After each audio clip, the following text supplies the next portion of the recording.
Ito, sabi ko, pwede bang tunawin ang 2 pesos coin na 1987? Wait, take note ha, 1987. Kasi pinakita yung 2 pesos. Okay, nandun na tayo sa ano. Pero may tinanong ako na pwede bang tunawin 2 pesos coin na kahit sabi natin demonetized na siya? Okay? The answer is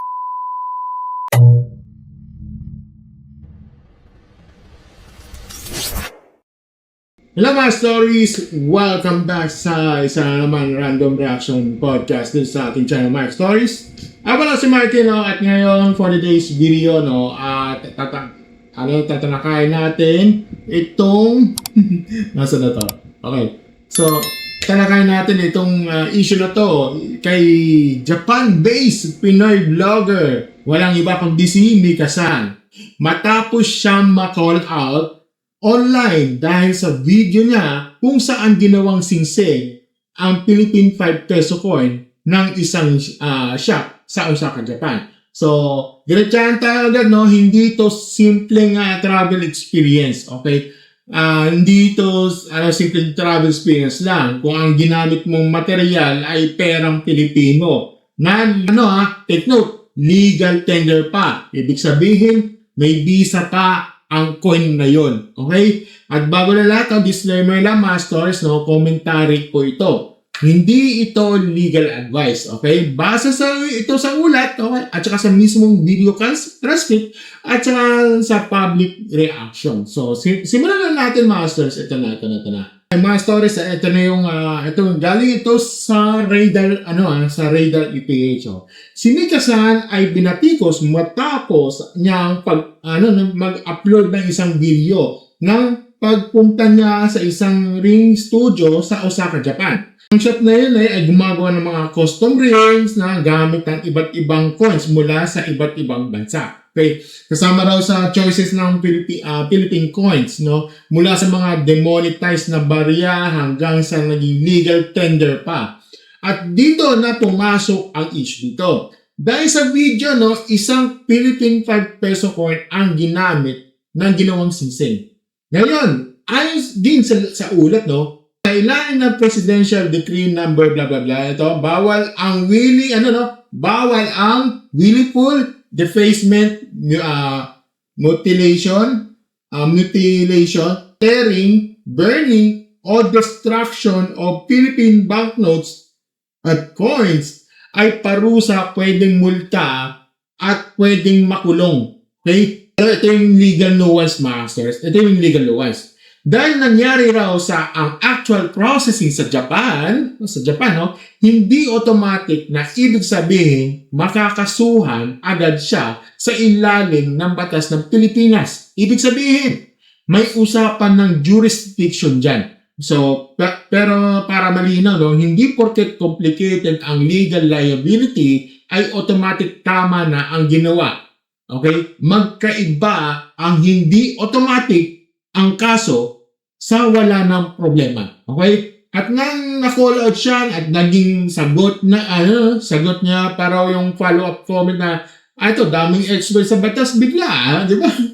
Diyan pa lang, alam mo na ang init ang usapan. Ngayon, mga stories, panoorin natin yung isip na, sa isip ng nangyari sa video, no? Base ito sa video nito. So, panoorin natin itong clip na to at first time ko gumawa ng sing-sing sa buhay ko. Alam niyo ba, may shop dito sa Osaka yung coin ay ginagawa nilang sing-sing. Trending siya dito sa Japan. Ang dami gumagawa nito. Meron din silang 1987 na 2 pesos na coin. Nag-exist pa pala to. Hi guys, it's your boy Mika-san from Osaka. And today, maggagala na naman tayo dito sa Osaka. Kahit matagal na ako nakatira dito sa Osaka, it's still one of my favorite place. Ang chill kasi dito and lahat nandito na. Pangalan ng shop is Hiseki Osaka Shinsebashi. Nakalocate lang siya malapit sa American Village. Malapit din siya sa Dotonbori. So, accessory shop sila, yung coin from all over the world, ginagawa nilang sing-sing or necklace. Very simple lang yung instruction, kahit first time madali lang gawin. And very affordable. Siya yung presyo starting lang from 1,900 yen. Dadagdag lang yung price pag medyo malaki yung coin at saka yung daliri mo. Pwede rin kayo pumili ng shape. Super saya namin ng kapatid ko kasi kakit ng experience to. Ang daming coins dito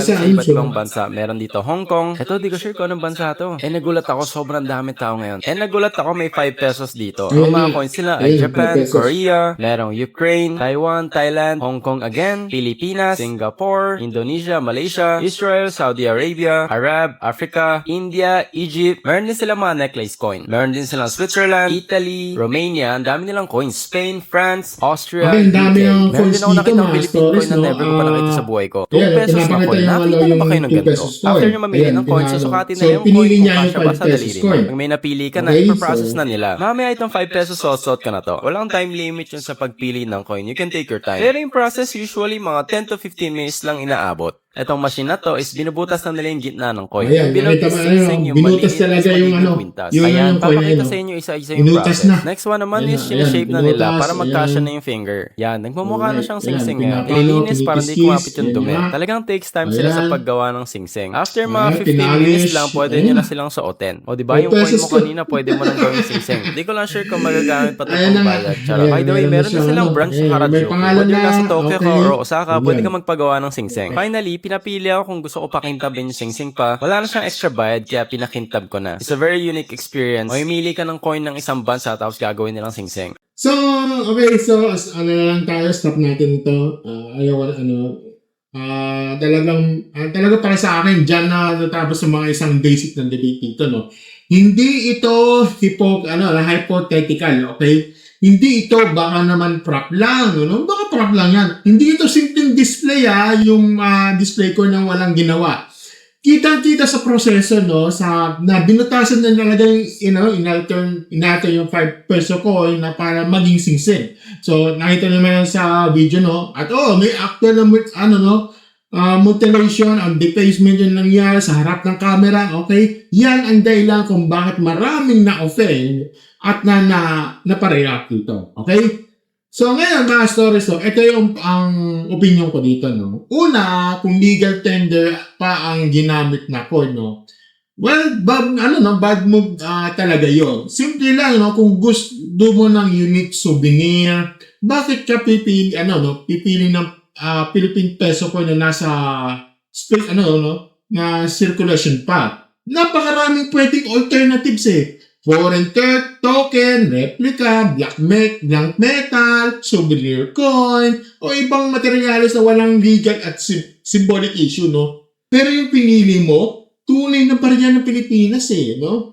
At yun ang problema, hindi ka na dapat magtataka kung bakit may backlash, okay? Pangalawa, hindi sapat ang depensa, ang experience lang naman o shop naman ang gumawa nito. Hindi mo nga siya pa gumagawa. Pero hindi mo man hawak ang machine, customer ka pa rin doon. Okay? Pinili mo yung coin di ba? Pinayagan mo yung proseso. Pinost mo online, di ba? Ginawa mo itong content. So, yes, naman. Parte ka ng buong act at parte ka na ng pag-normalize nito sa audience mo. Okay? Hindi pwede ang framing mo ay wala naman akong ginawa kasi nunod lang ako, ganito, ganyan. Hindi ganun kasimple yun. Okay? Paano? Yung linyang yung daming export sa mga batas bigla ay mahina, dismissive, honestly, etc. Mayabang dating, blah, blah, blah, blah, ganyan, no? Hindi mo kailangan maging legal scholar para maintindihan ng basic point na hindi magandang gawing alahas na ang totoong pera sa Pilipinas. Okay? Lalo na kung legal tender pa yan. At kung public, tapos ka pa, public figure ka pa, normal lang i-call out ka sa publiko na kapag may content kang sablay. Okay? Mas maayos sana kung ang sagot na simple lang, na sinasabi na kung may na-offend o may nalabag, noted. Oo. Hindi ko in-intention ng bastusin ang pera natin. Pero tapos ang usapan, di ba? Pero yung i-invalidate mo ka ng criticism, lalo ka yung pinapalagay niyan. So, yan, pangapat ito, huwag nating pagaluin ng legal, technically, or common sense. Okay? May komplikasyon ng legal side dahil nangyari ito sa Japan. Okay? Hindi ito, ako abogado, hindi ako nagsasabing automatic na may pananagutan agad siya dito sa Pilipinas. Well, trabaho ng tanging nila yan, tanging abogado at saka tanging attorney lang makakapagsabi niyan. Pero ito tingin ako sa akin, So, according dito nagtanong naman ako sa sa Google, okay? Sa Google, Google Gemini. So, tinignan ko sa nagtanong naman ako eh. Ito. So, saan yun? Ito. So, tinignan ko sa comment, nagtanong ako sa Google Gemini. Sabi ko, pwede bang tunawin ang 2 pesos coin na 1987? Wait, take note 1987. Kasi pinakita yung 2 pesos. Okay, nandun na tayo sa Pero may tinanong ako na pwede bang tunawin 2 pesos coin na kahit sabi natin demonetize na siya? Okay? The answer is hindi pwede daw yun. Sabi niya, ayon sa Bangko Sentral ng Pilipinas, labag sa batas sa pagtunan ng pagbiyak o paninira ng kahit anong barya ng Pilipinas. So, yun. Kasi, papakita ko sa inyo yung sinabi niya dito. Ayan. Tapos, may follow-up question ako. Sabi ko, pero sa Japan ang business, pero demonetize yung 2 pesos coin, yung 2 pesos na demonetized coin. Kaya sabi niya dito, kahit nasa Japan pa ang business mo, illegal pa rin na pagtunaw ng demonetized ng 2 pesos coin ng Pilipinas. Ito yung sinasabi niya. Ayan. Ngayon siya sinasabi ng Presidential Decree number 247, yan, yung batas sa pagpapuslit, smuggling, ganito. Yun, makikita mo yan. Okay. So, tapos nag-follow up question ako dito. Sabi ko, hapon na may hapon na may-ari ng business doon. Sabi niya, kahit hapon pa ang may-ari ng business na nasa Japan sila, illegal pa rin ang pagtunan ng nakawala sa sitwasyon. Kahit demonetize pa yan ang 2% coin ng Pilipinas. See? So, kahit sabihin natin demonetize pa yan, legal tender pa yan, o demonetize yung barya na yun, bawal na bawal yun. Okay? So, mali na lahat, mga sources yun. So, mga sources, talagang may hindi mo kailangan ng talaga. Sa akin, ito yung klase ng ito talagang sablay siya dito sa complaint ito. Pero, imay natin ulit. Okay? Let's move forward. Ito, panglima, lalo nagiging nagiging issue dahil content creator siya. Kapag private person ka at ginawa kang katangahan, maliit lang ang abot. Pero kung vlogger ka, may audience ka, may manonood sa'yo, posibleng mag-iisip na. At ay okay na, iisip na ay okay lang pala gawing singsing ng barya basta authentic. O sabihin natin, okay lang pala basta may ibang basa ginagawa. Hindi okay iyon. Okay? Ang trabaho ng content creator ay hindi maging perfecto. Okay? Pero ang minimum sana na may sense of responsibility as a pinakita mo sa audience mo. So, pangarin. Ito sa mga nagsasabing maliit ng bagay na lang ito, hindi naman dapat malaki. Well, mali pa rin yun, okay? Bakit? Kasi may mga dahilan bakit may batas laban sa mutilation ng currency.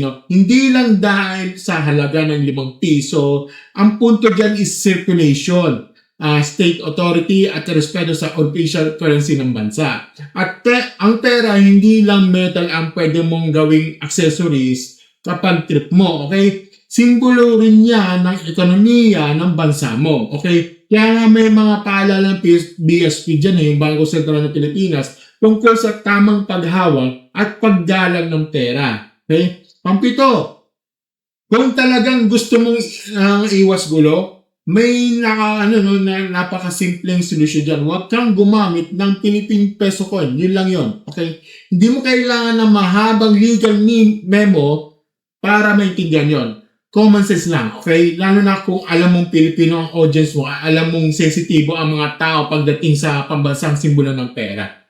At so, gusto kong hindi ito, ay sa ulat, may na-arresto dyan ng mga secure dahil sa paggawa ng rings mula sa 10 peso coin, So, hindi invento issue dito. Hindi ito invento ng mga netizens. May actual precedent sa pagsaseryosohan ng ito ng authorities, okay? Kaya kung may mga nagsasabing, okay lang yung, okay naman ang mga itong public, yung mga sinasabi dito. Well, hindi rin ganon, okay? Hindi rin ganon. Kasi valid ang concern ang mga tao, okay? Ngayon, tungkol naman sa lumang 2 pesos na nakita sa shop. May nagsasabi, demonetize naman yan eh. Yes, fine. Ibang usapan yon kumpara sa legal tender. Pero sa totoo lang, gusto mong umiwas sa problema, bakit ka pa rin didikit sa Philippine peso coin at the first place? doon pa lang, iwas ka na dapat eh. Kasi, mga stories, ang issue dito, hindi lang technical legality. Ang issue kasi dito, judgments, optics, at respeto. Okay? Sa video na yan, ang malinaw na pinakita ng audience sa isang actual 5 peso coin na binutasan at ginawang singsing. Well, yan ang image na tumatak sa tao. Okay? Kapag hindi nakakatulong sa paliwanag na experience lang, ganito, kung ang vision mismo ay kabaliktaran, ay respeto sa currency. So, mga stories, ito masasabi ko lang dito, no? Para sa akin, okay, simple na ang verdict ko dito. Hindi ko alam kung may actual legal case ba ang pwedeng idikit agad sa kanya kung dahil complicated ang jurisdiction. Ang nangyari nga sa Japan, ang paggawa. Okay? Hindi tayo nagmamarunong sa part na yan. Okay? Pero sa antas ng common sense, public responsibility at respeto sa Philippine currency, mali ang content choice nito. Okay? At mas lalo pang naging mali ang naging tono ng sagot niya sa criticism. Hindi kasi lahat ng call out ay hate, okay? Minsan correction lang yon, okay? Kung public figure ka, matuto ka rin tumanggap kapag sablay yon, okay? Kung gusto mo kung gusto mo maging unique yung content mo, fine, okay? Pero wag naman sa paraan ng pagbabastos o minamaliit ang simbolo ng bansa mo, okay? Lalo na kung pwede naman umiwas, okay? Ang bottom line dito, mga stores, hindi cute, hindi clever, at hindi magandang example sa paggawa ng singsing mula sa totoong 5 peso coin ng Pilipinas. Ganun kasimple. Okay? So, kayo mga stores, ano man sasabi nyo dito? Tama lang ba ng public backlash? O masyado lang ito pinapalaki? Comment down below at pag-usapan natin na maayos. No? So, kung gusto nyo mga ganitong content, video, reaction, commentary, stay to the point sa mga video na to. Don't forget to like, share, subscribe sa ating channel, and click the notification bell sa baba. And be part of Castores membership plan for as low as 39 pesos a month. Early videos fresh from the rendering video. Just always, mga stories. Thank you and have a great never stars. Bye.